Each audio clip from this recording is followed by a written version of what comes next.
Thank you very much for allowing my voice to be heard in this committee. I am truly honored and humbled to be here with you all today. My name is Clayton Achen. I'm a founding partner at Achen Henderson CPAs in Calgary. Given my practice area, my primary interest with respect to C-97 is tax, specifically the taxation of private companies, small businesses, and their owners. I'm primarily interested in what's missing from Bill C-97. My firm's day-to-day work as a chartered professional accounting firm is to work directly with middle-class small business families. This has given us better perspective than most to see how hard it is for entrepreneurs to earn a living. We also see how easy it has become for our government to take those hard-earned dollars away, sometimes under the guise of fairness, a clever word which does nothing to consider the risks and ultimate hardships that an entrepreneur endures.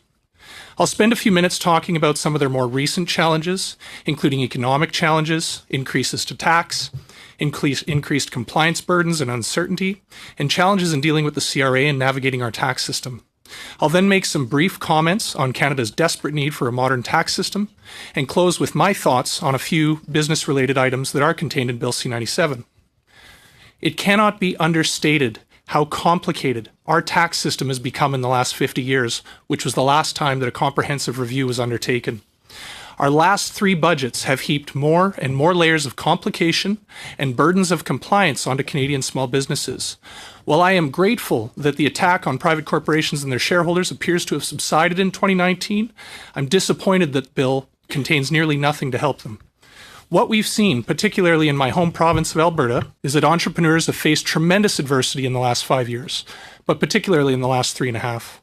In Alberta, some small businesses have managed to survive a long and sustained economic downturn with very little help from our governments. A lot have simply closed their door and are out of work.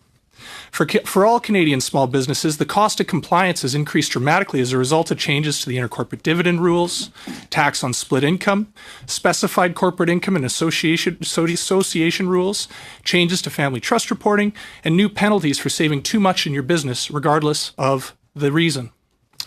Many wealthier clients have increased their risk tolerance with regards to tax planning strategies and reduced their tolerance for economic risks. Many wealthier clients are shifting their wealth out of Canada. Most of this is a direct side effect of the offensive and ill-conceived attempt at tax reform for private corporations and their shareholders that was announced on July 18, 2017. Moreover, all companies, including small businesses, are now shouldering significant CPP increases for the next 7 years. According to research conducted by the CFIB, Canadian small businesses are now being asked to shoulder nearly half of the federal carbon tax take, which increases the cost of everything, and I mean everything, and while receiving disproportionately small rebates. In many cases, small businesses have tried to pass these costs on to consumers in order to remain viable. In many cases, they simply can't.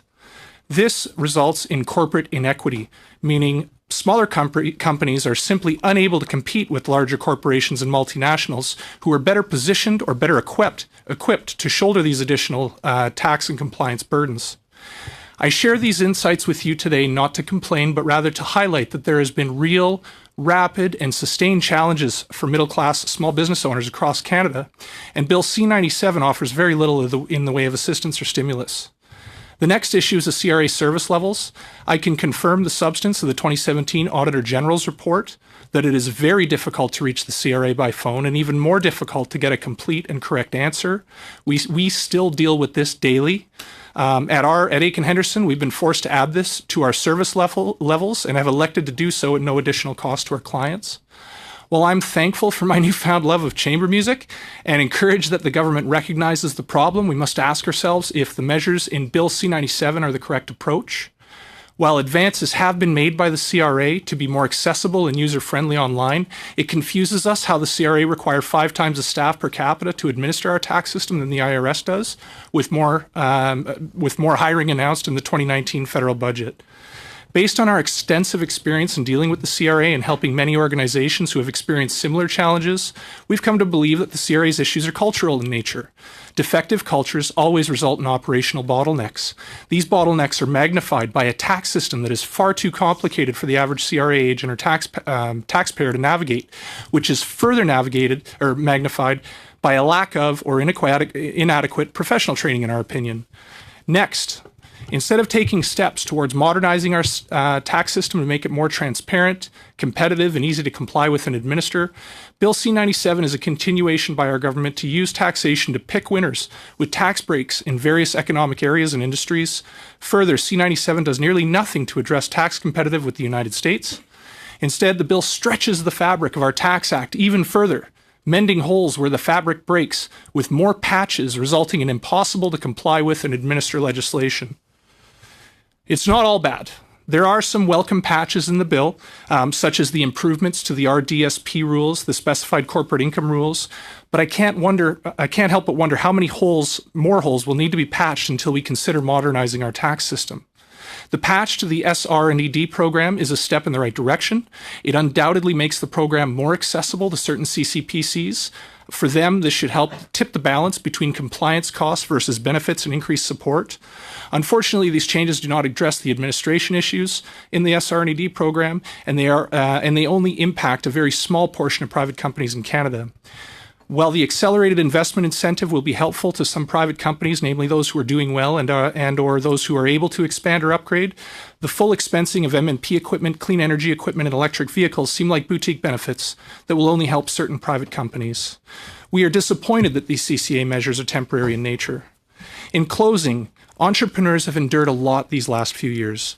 Many continue to struggle with uncertainty and excessive tax complexity and have received very little from their government in return. While C-97 doesn't ask them to shoulder much more, it doesn't offer much in the way of assistance or stimulus. Next, we've seen improvements in the CRA's online offerings, but we've experienced very little improvement in hold times or service levels, and we question if Bill C-97's approach to resolving these problems is the correct one. Next, Bill C-97 is a missed opportunity to initiate a comprehensive review of our tax system with the goals of modernization and simplification at its core.